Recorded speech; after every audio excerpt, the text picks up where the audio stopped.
Yes, welcome to Hot Topics. My name is Jeff Ajamai. I am the founder and CEO of House of Trade. Let me give you a little bit of a background on me for those that have not seen me or seen any content that I've done. I'm a real estate professional with Home Life Miracle. I do most of my work in the downtown core and also around the Mississauga city center, that Square One area. I do most of my work with young professionals, just helping them to either find a place to live within the city or helping them to get into their first property or get their first investment property. So I've been there and I've been in the shoes of a lot of young professionals, so I come at it understanding the perspective that they're looking at the market with. Some of you might also remember that we put out some content towards the end of 2017 and beginning of 2018 called Hot Market. This is where we went to different communities in the GTA and just wanted to show you guys what different neighborhoods were looking like in terms of the landmarks that were there, transportation, properties that were there, and listings. This is a very different format. This is Hot Topics, and we're gonna focus more so on the news and different things that are going on in the GTA to help you get a better understanding of what's happening and how it affects you. So with that said, let's get into it. First piece of news we got basically for 2019 is sales data's out. Basically 2018 sales data has come out, and what we see when we look at the sales data is an interesting trend. This is actually the first time in a long time that we've had back-to-back years of sales drops in Toronto real estate. So last year in 2017 we had about 92,000 sales throughout the GTA. The average selling price of a home was about 822,000. In 2018 that dropped to 77,000 in sales. That's a drop of about 16%. So what does that mean? It is somewhat more affordable now for people to get into the market, not by a whole lot. Let's say, for example, the average household income that you need to buy GTA real estate with in 2019, you need basically a household income of $182,000 to buy a home that's $787,000. That's when you factor in the stress test and things like that. If you don't factor in the stress test, it's about a household income of $134,000. That's a lot of money. I don't know a lot of households that make 182, especially young people like us. It's somewhat better than previous year when we needed about a household income of $190,000 just to get into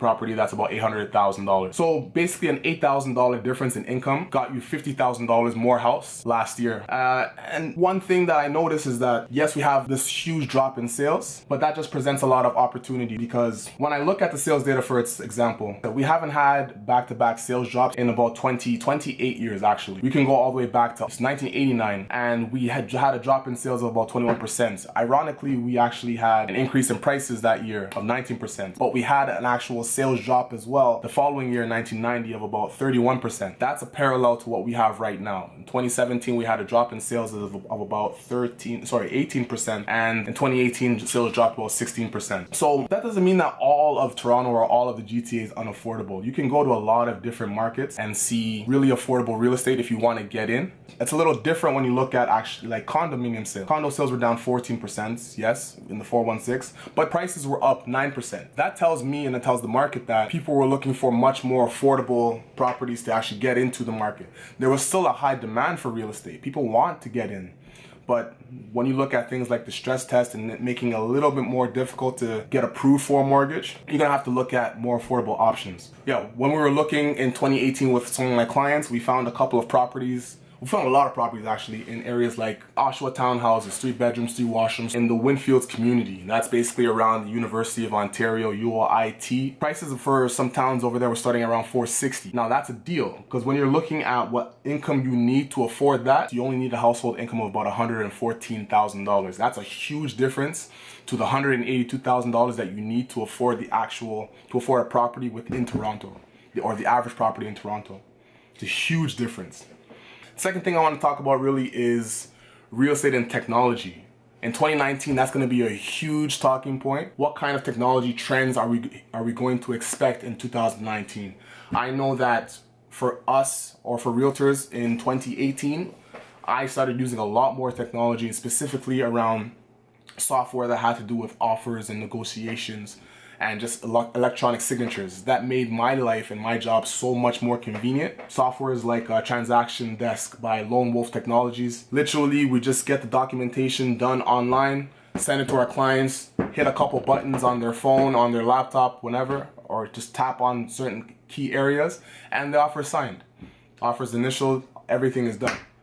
That was huge, and that was so easy because we didn't have to go and print paper, scan it, send it to the client. It just takes up a lot of time, saves you paper, saves you space, and you get offers in and out a lot sooner. Another thing that I noticed, and I actually was active with when it came to real estate in 2018, was remote showings. I would go to a listing if I had a client that, let's say, lived in Windsor or lived in Hamilton area, and they couldn't meet me for a showing for whatever reason. Obviously, distance, what am I saying, for whatever reason?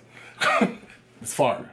So they couldn't meet me for a showing, and what I would do is I would go to the listing myself, record a video for them, because we have cameras on our phones. Obviously, I don't know why we just didn't do this more before, or I didn't do it more before, but go to the listing, just record the video, do a little commentary, and then send them the video with the listing through apps like WhatsApp or Dropbox or whatever. And then they have an opportunity to get that private showing for themselves, and they can potentially make a decision that way. I had a lot of deals closed last year based off of me doing work like that. So it made the client's job a lot easier. It made my job easier, because if I'm already in Toronto, I can look at the property, they can do whatever they're doing, and they can go to work, go to school, and take a look at the properties and the listings whenever they feel it's convenient for them. So it was very beneficial. Another thing I actually saw put onto social media. So I saw a couple of agents put showings of different properties that either they were doing showings for or their own listings on social media.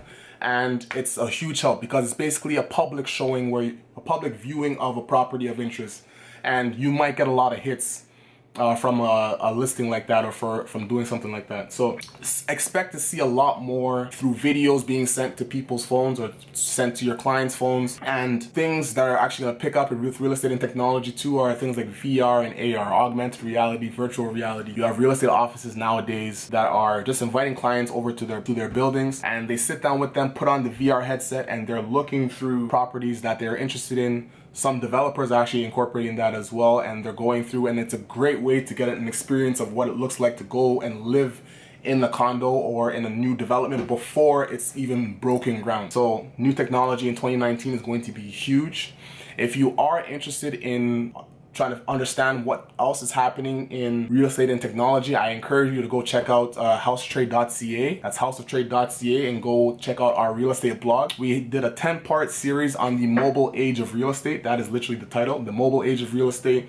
And in that, we're talking about different trends that are happening in real estate, both in Canada and the US, around the world. Different companies, different technologies that are going to both be benefit to consumers, to realtors, to everyone that's in the game. So I really encourage you to do that. We dropped the first 4 earlier this week, so I encourage you to check that out on houseoftrade.ca. And also on our website, you can also check out the House of Trade app. Now, I mentioned that there's a tool that we use, or that I use specifically, to go and check out what different property types are selling for in the GTA.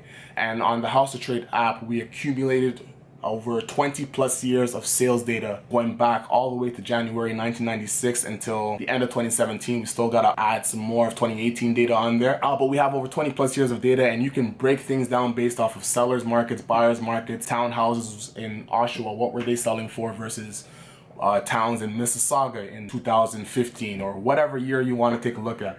So if you want to get an idea of what different property types are selling for, because usually when we get information about the real estate market, we get a month, we get it in the news, and it's usually aggregated data. It's basically all home types, all sales throughout the GTA, and that's not too useful. It gives us a good broad understanding of, okay, what's happening in the market, but everyone knows that different areas are basically different markets. What's happening in Rosedale in Toronto is not similar to what's happening in the city center area of Mississauga. So you can actually see some of those changes reflected on the House of Trade app. So I encourage you to go on there and download that. It's available for iOS and Android. So I want to thank you for joining us for the first episode of Hot Topics. We're going to be doing this every single week. We want to make sure that we get you a piece of content and help you understand what's happening in the news. And we're still going to be putting out hot market content every month. So once a month, you're going to get a new hot market episode.